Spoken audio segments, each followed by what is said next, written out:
Bonjour à tous, Franck Muller de Lyon. Nous sommes mercredi 30 octobre. Je vais revenir sur les propos d'Emmanuel Macron qui nous a expliqué qu'il n'y avait pas de vague d'immigration en France. Qu'il y a toujours eu, d'ailleurs, il nous dit qu'il y a toujours eu de l'immigration qui venait en France. Oui, certes, mais les personnes qui venaient chercher un meilleur avenir en France cherchaient à s'assimiler, à s'intégrer, et en l'espace de 2 générations, ils faisaient partie de la communauté française, sans renier des racines polonaises, italiennes, portugaises, espagnoles, etc., etc. Mais ils se sentaient en grande partie français. Ce qui change actuellement, c'est qu'une grande partie des personnes qui viennent s'installer en France ne viennent pas chercher du travail, car il n'y a plus de travail, il y a des millions de chômeurs. Ils viennent chercher un confort matériel qui sera assuré par la générosité des citoyens français.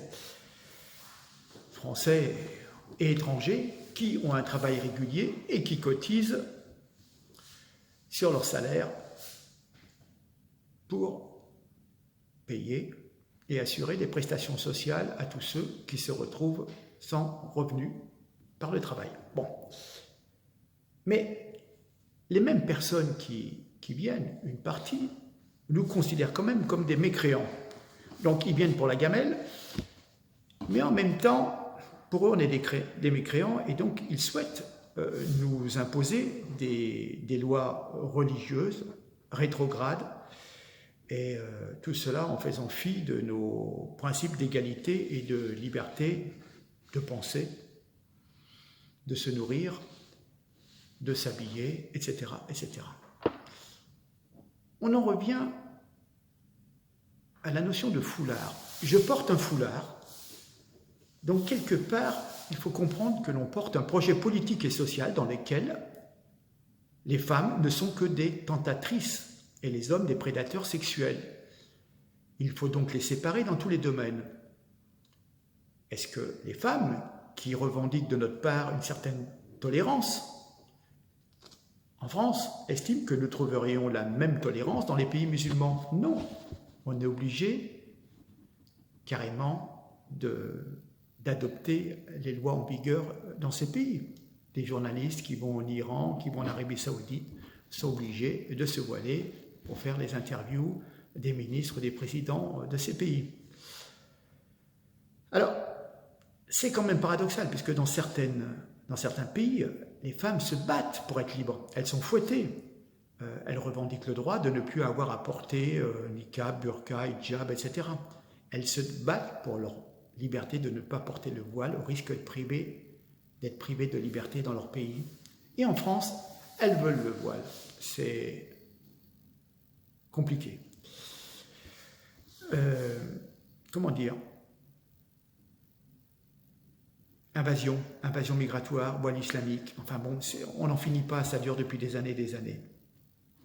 D'ailleurs, pourquoi il y a eu Daesh? En fin de compte, cette idéologie de Daesh, ça correspond à des questions et à des rêves. Le rêve de pureté qui va à une quête de purification menant à la déshumanisation, la pureté de la pratique religieuse, le rêve d'une certaine dignité pour des gens qui ont vécu parfois dans des conditions difficiles, donc ça les rehausse. Et puis le rêve du califat, l'appartenance à un groupe contre une démocratie qui ne fonctionne pas. Voilà. Donc ces femmes ont la pression masculine sur les épaules. On peut comprendre qu'une femme puisse céder à la pression de sa tribu. Mais une féministe occidentale qui est biberonnée, si vous voulez, à l'égalité homme-femme depuis des années, voire des dizaines d'années, que ces mêmes femmes puissent voir une liberté individuelle à défendre, le voile, c'est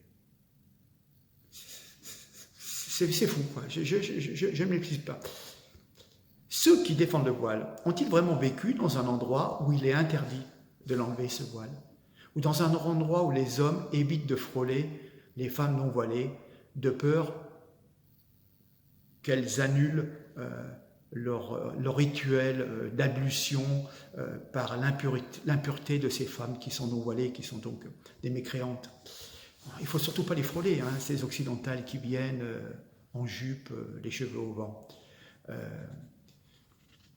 Comment dire, c'est une certaine ignorance de la situation actuelle. La propagation du voile est un phénomène relativement récent, qui est dû à l'islam politique, au wahhabisme, aux salafistes. Dans les pays arabes, dans les années 40, 50, 60 encore, il y avait une culture de music hall avec des actrices, des chanteuses, l'équivalent de Marilyn Monroe, etc. etc. C'était l'âge d'or du cinéma égyptien, par exemple, où les gens fumaient le cigare, buvaient du whisky. Voilà. Le voile n'était pas la norme. C'est ça que je veux dire. Là, on nous dit que c'est la norme, c'est obligatoire. Non. Regardez du temps des anciens présidents égyptiens, personne n'est voilé. Ils sont tous habillés à l'occidental. Enfin, je lisais une Marocaine qui nous disait que le Maroc de son enfance ne ressemble pas au Maroc qu'elle a quitté en 2017. Le Maroc de son enfance, il y avait beaucoup moins de femmes voilées, d'emburcanées, comme elle les appelle. Il y avait beaucoup plus de bikinis dans les plages. Et que le Maroc qu'elle a quitté a laissé son curseur de l'acceptable se déplacer du côté des islamistes. Les femmes n'osent plus se déshabiller dans les plages publiques et sont contraintes de payer littéralement le prix de leur liberté en se réfugiant dans des plages privées, loin de l'intimidation et du risque d'agression. Donc, à ceux qui défendent le port du voile comme étant une liberté individuelle, voilà ce qui arrive quand on le normalise, et ça commence toujours doucement, et au fur et à mesure, il y a une pression. Alors, certaines bonnes âmes assimilent musulmans et portent du niqab et le hijab pour en prendre la défense. Ils sous-entendent qu'une musulmane qui ne porterait pas l'uniforme islamiste ne serait pas une bonne croyante. Mais dénoncer le port de ces symboles n'est pas islamophobe. C'est condamner l'exhibition de symboles d'organisations qui ont commis des crimes contre l'humanité ou qui menacent la République. Les musulmans attachent une grande importance à la symbolique des couleurs. Le blanc, c'est la pureté, il y a le vert, effectivement, de l'islam, mais pour les islamistes, le rouge est interdit et le noir est privilégié. Donc, le noir, c'est le symbole de la politique et de la guerre. Réfléchissez, regardez, informez-vous. Depuis que la photographie existe, aucune photographie n'a pu mettre en évidence le port de tenues de Belphégor dans les pays musulmans avant la diffusion de l'islamisme par l'argent du pétrole. L'islamisme entend mettre en place un régime politique imposant des lois totalitaires. Daesh a ainsi imposé le port du niqab, du hijab de couleur noire. On n'est pas islamiste parce qu'on fait le ramadan, mais parce que l'on milite dans une organisation qui est liée aux frères musulmans. Et ce sont souvent des organisations qui sont interdites dans des pays dits musulmans. Une femme peut porter le voile sans être islamiste. Et par contre, elle ne peut pas décider du sens de ce voile. Le contexte social dans lequel s'inscrivent les politiques sur le port de ce symbole islamique, à la fois religieux et politique, ne peut plus être ignoré par les femmes qui le portent. Le niqab et le hijab de couleur noire sont des symboles islamistes. Alors, comprenez-moi, peut-on remettre en cause la foi musulmane des Marocaines, des Afghanes, des Tunisiennes, des Syriennes d'autrefois? Certaines portaient un voile blanc, un fichu coloré, comme les Kabyles, les Alaouites. Mais personne ne portait un hijab noir. Ça, c'est venu des fins fonds du désert d'Arabie. Le tchador était d'ailleurs iranien, il me semble. Vous voyez? Mais on fait un amalgame et on essaye de nous faire passer quelque chose comme obligatoire, alors qu'en fin de compte, ce n'était absolument pas pratiqué il y a encore 30 ou 40 ans. Ceux qui ont connu l'Algérie dans les années 60, les femmes avaient un petit foulard, comme avaient nos grands-mères à la campagne. Ils avaient la tête recouverte parce qu'il y avait le soleil, parce que les cheveux n'étaient pas coiffés, etc., etc. Mais voilà. Me revoilà pour une interruption. Alors, l'affaire du voile au Conseil régional, enfin, c'est quand même frappant, cette affaire de Madame Fatima E. Il semblerait que ça soit comme organisé, des happenings, ce qu'on appelle des happenings politiques organisés par des militants islamiques pro-voile. À chaque fois, une ou plusieurs militantes de l'islam politique se rendent voilées dans des lieux où le voile n'est pas admis et s'assurent que les caméras sont braquées sur elles. À chaque fois, elles se présentent comme de simples femmes qui veulent s'habiller comme elles le souhaitent, injustement exclues, sans rien avoir demandé. En réalité, on finit toujours par découvrir qu'il s'agit de militantes déterminées qui avaient prémédité leur action. Cette dame, Fatima, qui a déclaré « Ils ont détruit ma vie », et a dit à la presse que ses enfants étaient traumatisés, parce qu'elle s'est fait réprimander. En fin de compte, elle est une militante de l'islam politique. Elle est proche d'une association CRI, Coordination contre le racisme et l'islamophobie, à Belfort, qui a été fondée par une personne, Abdelaziz Chambi, qui est un islamiste fiché S. Voilà. Bon, après, bon. Alors, en choisissant d'accompagner des élèves au conseil régional de Bourgogne-Franche-Comté avec un voile islamique, Madame Fatima E. savait d'avance que les caméras seraient présentes et brandir un symbole religieux misogyne dans une institution de la République devant des enfants ne manquerait pas de choquer. Et c'est comme par hasard au milieu d'une campagne médiatique et juridique du CCIF pour exiger que les mères d'élèves puissent porter le voile dans le cadre des sorties scolaires. Donc le CCIF appelle les femmes musulmanes à se présenter voilées lors des sorties scolaires et s'engage à les aider à porter plainte pour discrimination et à médiatiser leur problème, leur cas. Donc c'est ce qui est passé avec cette dame Fatima, qui est donc devenue une hélico, qui était devenue une égérie, de fait, du CCIF. Donc le discours larmoyant de Fatima transpire la victimisation calculée, comme d'habitude. Il faut quand même atteindre un degré extrême d'embrigadement politico-religieux ou de cynisme politique pour pouvoir déclarer « ils ont détruit ma vie ».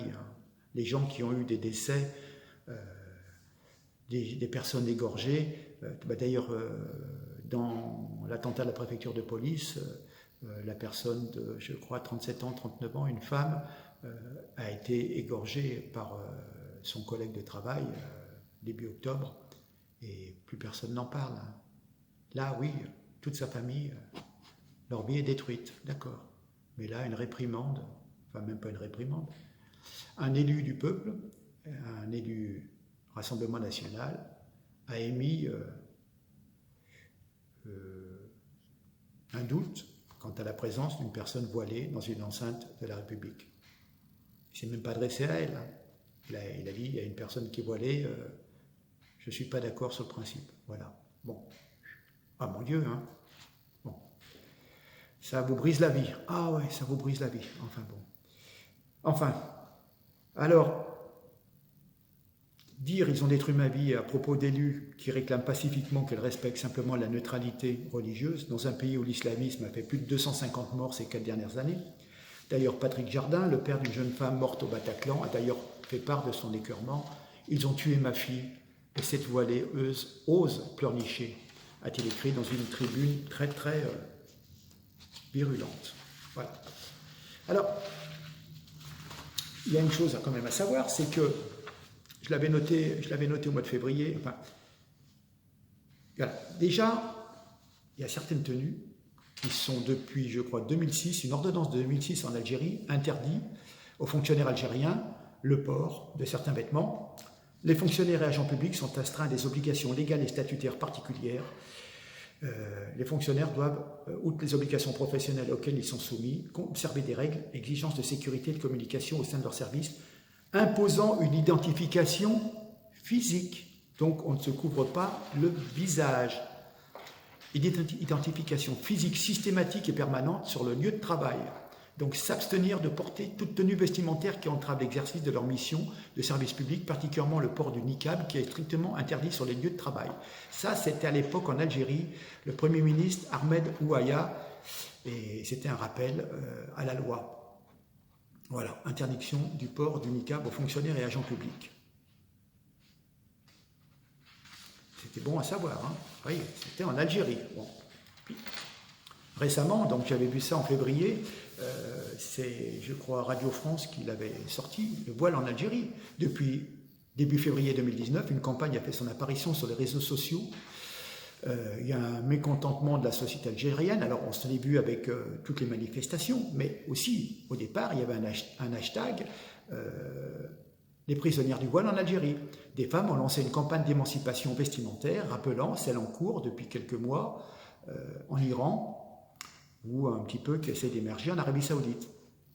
Effectivement, en Algérie, le port du voile relève en principe d'un choix personnel. Elle dénonce maintenant que c'est vraiment un dictat social qui les contraint à porter ce qu'elle estime être un instrument d'oppression. Voilà, donc il y a une dame qui exprimait, elle dit « Je lève mon chapeau à toutes celles qui osent exister par elles-mêmes et revendiquer leur liberté ». Et c'est une journaliste, Jemila Ben Habib, et à 47 ans, cette journaliste, écrivaine et conférencière algéro-canadienne est également marraine de l'Observatoire de la laïcité de Saint-Denis. Ben là, il y a du boulot en France. Et affiche 30 000 abonnés. Et elle vit également au Canada. Bon. Et elle nous dit, donc, écoutez, c'est une femme voilà, algérienne. Notre société est en fait une société qui opprime les femmes, mais elle opprime aussi les hommes. Ce hijab fait partie d'un processus de déshumanisation de la société parce qu'elle a fait des femmes et des hommes des frustrés. Je refuse que ma société, celle dans laquelle j'ai grandi, puisse arriver à ce degré de déshumanisation. Le hijab n'est pas obligatoire dans les lois, mais en réalité, la pression sociale est telle que les femmes finissent par le porter, ceci sous la pression de la rue, de la famille, de la société. Voilà. C'est le travail de sape de l'islamisme ces 30 dernières années qui a fait en sorte que malgré l'absence de loi, le hijab s'est généralisé, comme en France. Pour elle, pour cette dame, c'est un enjeu politique de premier ordre. Voilà, c'est pour ça qu'elle s'occupe de se bagarrer contre le voile. Alors, quelque part, en fin de compte, tout ce qui est mixité, en fin de compte, est diabolisé et voilà. Active sur les réseaux sociaux, cette femme a posté des photos d'elle flanquée du drapeau algérien, arborant un panneau dans lequel il est écrit « Moi algérienne contre le hijab ». Voilà. Elle nous dit bien, des témoins ont écrit « Une femme qui se voile par choix, ça n'existe pas ». Alors en France peut-être, mais enfin bon, même si personne ne l'oblige. Il y a un environnement social ou familial qui la pousse à se voiler. Aucune femme au monde n'a envie de s'enterrer sous des mètres de tissu, quoi qu'elle dise. Et une autre femme écrivait, Sarah, qui a dit, le hijab, c'est mon père qui me l'a imposé. À 13 ans, il m'a menacé de me sortir de l'école et me marier, sachant qu'il est enseignant universitaire. J'ai tout haï, pensé même au suicide à 15 ans. J'ai maintenant 27 ans et je suis toujours forcée de porter le hijab. Voilà, ça c'était en février 2019. Alors, en fin de compte, beaucoup de femmes s'insurgent contre le voile et ils nous disent « Vous criez que porter le voile est une liberté, mais en fin de compte, vous faites vivre l'enfer à celles qui le retirent. » Voilà. Au début, en Iran, elle n'était qu'une poignée, et après 2 années de ce mouvement anti-hijab, la chape de plomb commence à éclater petit à petit. Enfin, les femmes iraniennes, ma foi, voilà, on sait ce qui se passe en Iran, en Arabie Saoudite et dans le Golfe. On surveille tous ces mouvements qui sont latents, qui sont comme des volcans, mais qui en même temps nous disent beaucoup sur les rapports de force dans notre société. L'objectif est de sortir les femmes de leur isolement et de l'indifférence qui les tue.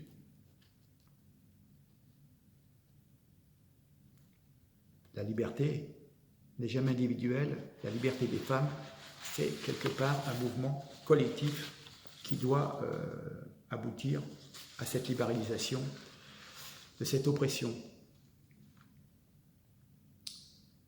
Toutes les femmes en Algérie, au Moyen-Orient, en Iran sont mobilisées pour une libération de leur corps et de la liberté d'aller tête nue.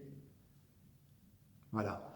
Et elles se regroupent pour tenir tête aux frères, à l'oncle ou même à la mère, parce que dans ces pays, même les mères peuvent être aussi dans le camp des oppresseurs.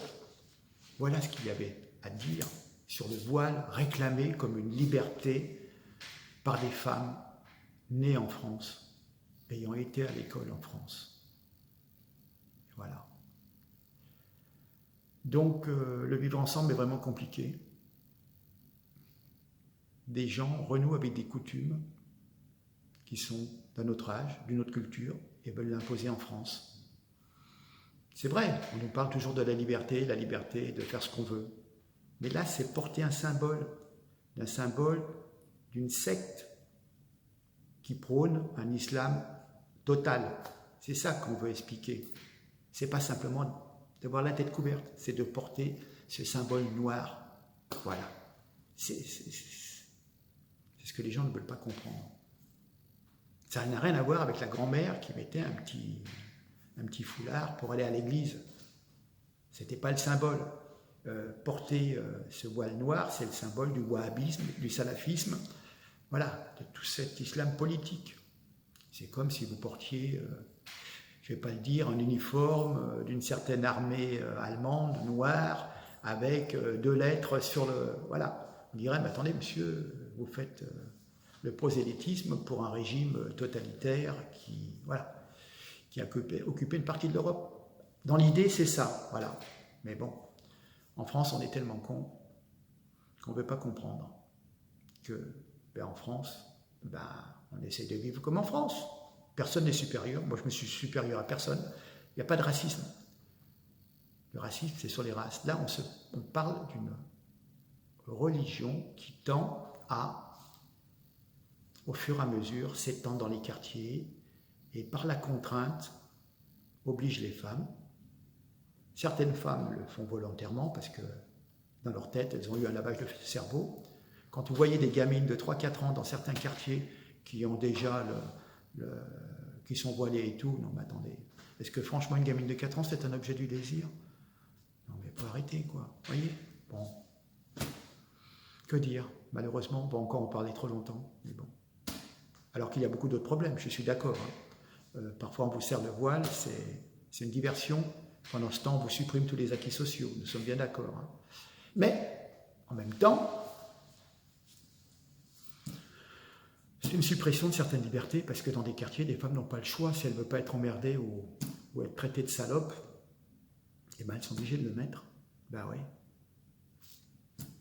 C'est ainsi, malheureusement. Bon, je vous laisse. Écoutez, likez, partagez, abonnez-vous. Je reviens très bientôt. J'espère que le son a été un peu meilleur. Je suis à la recherche d'un micro, mais j'ai déjà essayé un micro, ça ne marche pas. Un micro spécial pour smartphone. Si vous avez des références, si vous êtes un peu spécialisé là-dedans, je vais essayer de trouver ça pour que ça soit plus présent au niveau de la voix. C'est vrai que quand on écoute, suivant le support, quand on écoute la vidéo, la voix paraît un peu lointaine. Je comprends toutes les personnes qui m'ont fait la réflexion que la voix n'était pas assez forte et élevée. Nous sommes d'accord, on va essayer de remédier ça d'ici la fin de l'année. Petit à petit, on va essayer d'apporter des bénéfices d'écoute supplémentaires. Voilà. Bon, sur ce, merci. On est là, on est présent. À très bientôt. Merci beaucoup pour votre écoute. Au revoir. Ciao.